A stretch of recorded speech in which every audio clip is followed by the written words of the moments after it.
مباراة كاملة العدد الليلة. كاسياس يعود طبعا يلعب في الكاس ويلعب في دوري الابطال. اربيلو وبيبي راموس وكوينتراو وليس مارسيلو الموجود في قائمة البدلاء. دي ماريا، الونسو ولوكا مودريتش ورونالدو الموقوف في الليغا ل3 مباريات قادمة، لكنه يلعب في كوبا ديل ري. هنالك بنزيما ولدينا خيسي اللاعب الشاب ب20 سنة وصاحب القميص من جانب كوينتراو. عادت الى كوينتراو، عمل كبير في الملعب وضجيج اكبر في المدرجات عندما يقترب الديربي. هذه كرة مرت من المدافع ميراندا، اي نعم مرت من المدافع ميراندا ووصلت بعد ذلك الى ضربة ركنية على ما يبدو. ميراندا هو اللي اخطأ الكرة الماضية، اللاعب اللي سجل بالمناسبة العام الماضي في هذا الملعب هدفا في مرمى الريال في المباراة النهائية، وبعد ذلك دييغو كوستا هدف الفوز، وقبل ذلك كريستيانو رونالدو افتتح التسجيل والكرة من ضربة ركنية خطيرة موجودة، وبعد ذلك ايضا تصل الى خارج الملعب. 8 دقائق على بداية الديربي، ديربي في الكاس وليس ديربي في الليغا، والبداية تعطي افضلية نسبية لريال مدريد حتى الان في بداية المباراة، لاننا نشاهد كورتوا الحارس البلجيكي المميز اكثر في الصورة من الحارس الكبير إيكار كاسياس، وهذا يعني اول ما يعني بان الريال هو الفريق الافضل الاكثر وصولا. انشيلوتي عمل المدرب الارجنتيني الممتاز السيد دييغو سيميوني. طبعا دييغو سيميوني جاء في 2011 مكان كيكي فلوريس مدرب العين الاماراتي حاليا، وواصل بعد ذلك انجازات كيكي فلوريس، لان كيكي فلوريس حقق مع الفريق كاس اليوروب ليج وكذلك ايضا السوبر الاوروبي، وهذا الرجل واصل الطريق نفسه. وهذه كرة خطيرة الاولى خطيرة كانت، اي نعم الكرة الاولى خطيرة جدا لفريق اتلتيكو مدريد، فريق منضبط تماما يعرف ما يفعل في الملعب امام الباسيتي ذهابا وايابا بهدف نظيف ثم بهدفين لهدف واحد، وكانت ولا زالت اخر خسائر في بطولة كاس ملك اسبانيا. لذلك هذه المباراة الان محاولة المرور ناجحة في الاولى، وبعد ذلك ممكن سدد بالفعل. جول بيبي ياتي بالهدف الاول، بيبي ياتي بالهدف الاول، وريال مدريد فعلا يسجل في التوقيت المثالي. هذه كرات كريستيانو رونالدو، لكن البرتغالي اخذ قدم البرتغالي واستخدم بعد ذلك القوة المركزة. الكرة من أنخيل دي ماريا وصلت إلى بيبي واصطدت المدافع، وكانت بالتالي بعد ذلك إلى الشباك. ريال مدريد يتقدم بهذا الهدف الجميل ويعلن الآن الأفضلية. وقبل ذلك الحارس الذي لم يعرف طعم الخسارة إطلاقا عندما يلعب ديربي العاصمة الإسبانية مدريد، وفريقه حتى الآن يذهب في هذا الاتجاه لأنه متقدم. وهذه كرة خطيرة كانت نعم للأمام، ووصلت بعد ذلك ميراندا يتقدم دائما، ولكن يبدو بأن الكرة لم تكن إلى ضربة ركنية وإنما إلى ضربة مرمى. اصطدت على ما يبدو في ميراندا في الكرة الماضية. لاحظ الشد والجذب، وهذا المنتظر وهذا الطبيعي. يكون شيء غير طبيعي إذا كانت الأمور ناعمة في ديربي مدينة مدريد من فريق نادي. ولاحظ الكرة الماضية حيث الاعتداء على قدم كريستيانو رونالدو، ضربة حرة مباشرة لريال مدريد. كرة ترسل، وصلت الآن إلى دي ماريا، سدد، وخطيرة الكرة الماضية نعم خطيرة جدا. ريال مرعب في البرنابيو، ريال يقول بصوت عالي الآن: هذه الليلة وهذه الأمسية أريد فيها الوصول للمباراة. أيضا بأن 30 دقيقة الفريق الأبيض حتى الآن ناصع البياض، ريال مدريد ناصع البياض في الشوط الأول من المباراة، وأتلتيكو مدريد لا زال في حالة ذهول بما يقدمه ريال مدريد حتى الآن في الشوط الأول. كرة عن طريق مودريتش نقلت في المكان السليم، خيسيا اللاعب الذي يعطى حرية التنقل والوصول، وهذه كرة خطيرة لا زالت مرة أخرى، وحارس المرمى كورتوا من كل مكان، من كل حدب وصوب، من كل الاتجاهات تأتي كرات ريال مدريد الخطيرة جدا، وكانت محاولة خيسي، وكانت محاولة بعد ذلك من جانب اللاعب ريال مدريد. الفريق طبعا هو سيد أوروبا، الكل يعلم ذلك بألقابه التسعة، لكن منذ عام 2002 الرجل الجالس بجانب أنشيلوتي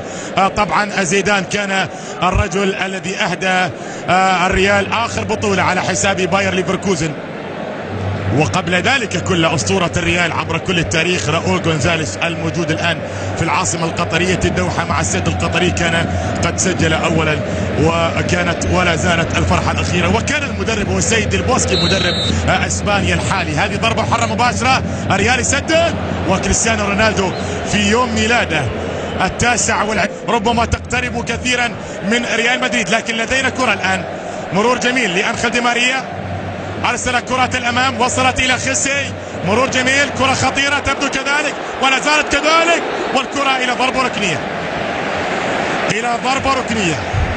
طوفان أبيض، عاصفة بيضاء، عاصفة بيضاء لا تعرف لها مكانا، وتأتي من كل مكان حتى الآن، من الأطراف، من العمق، من الضربات الركنية، من التسديدات من خارج منطقة الجزاء. الركنية السابعة في المباراة والسادسة لريال مدريد، والكرة تبعد بعد ذلك، تعود لريال مدريد مرة أخرى فيها المحاولة 24 مباراة وسجل 18 هدفا، وكريستيانو الآن لديه كرة في المكان السليم، هذه خطيرة تبدو كذلك، سدد الكرة الماضية ولكنها كانت في متناول حارس المرمى البلجيكي كورتوا.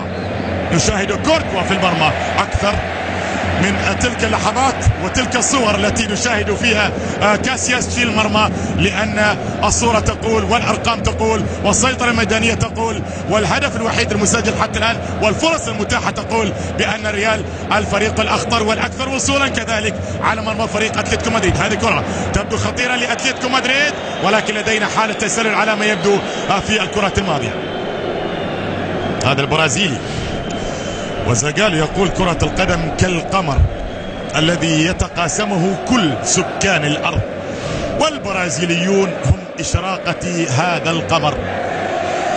هذه الكلمات على لسان زاغالو، مضيع الآن زاغالو ما عاد يذكر شيء، ويقولون أنه حتى لا يعرف أقرب المقربين إليه، الرجل الذي قاد البرازيل. خالد ياسين مشاهدي بين سبورت في كل مكان مرة أخرى، هذه أجمل تحية مع بداية زمن الشوط الثاني من المباراة الأولى في نصف نهائي كأس الملك الإسباني.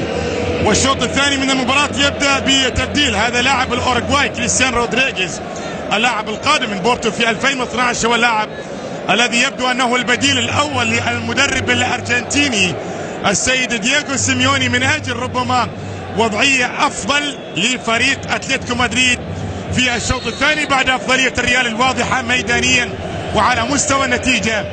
لا زال المخرج مصر على أن هدف المباراة لأنسوا، وهذا ليس بصحيح طبعا، لأن العمل الأكثر على التوالي، ضربة ركنية ثانية على التوالي تأتي الآن لأتلتيكو مدريد، وبدانا الآن نشاهد كاسياس في مرماه لأن هناك خطورة. هذه خطيرة، خطيرة جدا الكرات الماضية، خطيرة جدا الكرات الماضية، نعم ملعوبة عالية. وبعد ذلك يتقدم لاعب الأوروغواي المدافع دييغو غودين.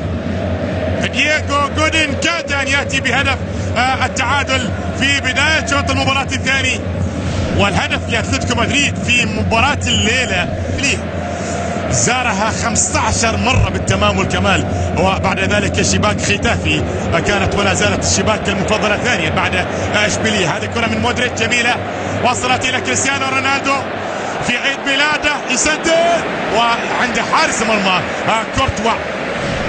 كما ذكرت لقاء ريال القادم في الليغا مباراة صعبة في هذا الملعب مع فياريال خامس الليغا الإسبانية وبدون كريستيانو رونالدو في تاريخ الريال.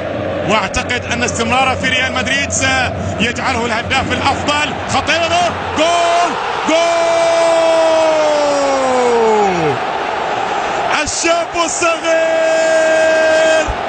في المناسبات الكبيرة يبرز، يتألق، يلفت الانظار، يسجل في مرمى الكبار. خيسي الصغير يسجل في مرمى الكبار. زار شباك برشلونة وزار شباك باريسيا وزار شباك بلباو، ويزور الليلة شباك أتلتيكو مدريد. يا لها من نتيجة، ولكن قبل ذلك يا لها من لمسة من صاحب القدم اليسرى. يا جماعة مثل ما قال مينوتي مشاهدنا الكريم، يحدث الكثير من الشد والكثير من الجد والكثير من المشاحنات، وهذه كرة خطيرة. كاد بيبي أن يقتل المباراة على أتلتيكو مدريد. الكرة الماضية وبعد ذلك بيبي نعم بالقدم اليمنى حاول في كرة الماضية، والكرة مرت ووصلت إلى خارج الملعب. بالقدم اليسرى، لا والله بالقدم اليسرى. 28 على التوالي لا يخسر الفريق الملكي. كرة من ضربة ركنية بالراس خطيرة وتبعد في آخر لحظة. المدافع ابعاد في التوقيت المناسب، ولعلها الفرصة الأخطر ربما لأتلتيكو مدريد في مباراة هذا المساء. هذه الكرة من ضربة ركنية عالية وفي المكان، وجودين لاعب الأوروغواي، لكن اللي أبعدها اعتقد لوكا مودريتش. اي نعم لوكا مودريتش شال هدف محقق 100% طبعا في الكرة الماضية لوكا مودريتش، لانه يتخطى حارس مرمى كاسياس أمية لريال مدريد عن طريق انخيل دي ماريا. هذه كرة جميلة والتسديد الان وخطيرة. جول جول! ليلة ملكية بكل معنى الكلمة، ليلة ملكية بكل معنى الكلمة. يضرب ريال مدريد بقوة ويسجل هدف وهدفين وثلاثة، واعتقد انه يصل الان، يبلغ الان المباراة النهائية. بداها انخيل دي ماريا وبعد ذلك اكملها، اصطدت في ميراندا ووصلت الى الشباك، غيرت الاتجاه من البرازيلي الى شباك البلجيكي، وبالتالي كرة لصالح ريال مدريد. بالفعل وصلت الى كريستيانو رونالدو، انطلق الان وهذه خطيرة، والتسديدة والتصدي، ولا زالت الان الى البديل اسكو. سدد الكرة الماضية ابعدت،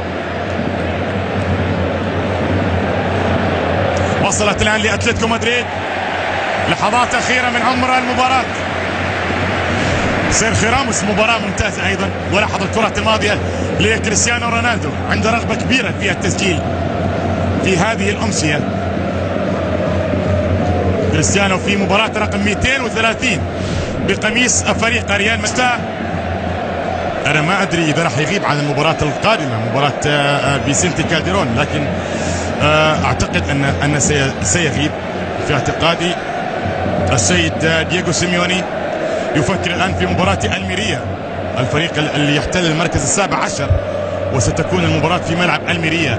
بينما هذا الرجل الان يفكر في مباراة فياريال المباراة القادمة، وبعد ذلك عليه ان ينتظر مباراة العودة، لكنه سيذهب الى فيسنتي كالديرون محملا بالاهداف الثلاثة وبالمعنويات المرتفعة. وهذه كرة خطيرة، والهدف الرابع كان قريبا من الفارو موراتا. الفارو موراتا بعد عرضية كريستيانو رونالدو. جميلة في نقل الكرة الماضية للريال. ولاحظ لو مرت الكرة كان إسكو بالفعل ينتظر الكرة الماضية. ليلة مدريدية، الميرينجي في أفضل حالاته، كبيرة جدا أن يسجل في هذه المباراة، ولذلك الاستعجال في بعض اللحظات طبعا كلف ضياع ربما بعض الكرات السهلة اللي عادة أتحدث عادة عن لاعب بقيمة كريستيانو رونالدو ما يضيعها. لكن الفريق الآن والنهاية تأتي الآن مشاهدينا الكرام في كل مكان. فوز كبير جدا ومستحق كذلك جدا.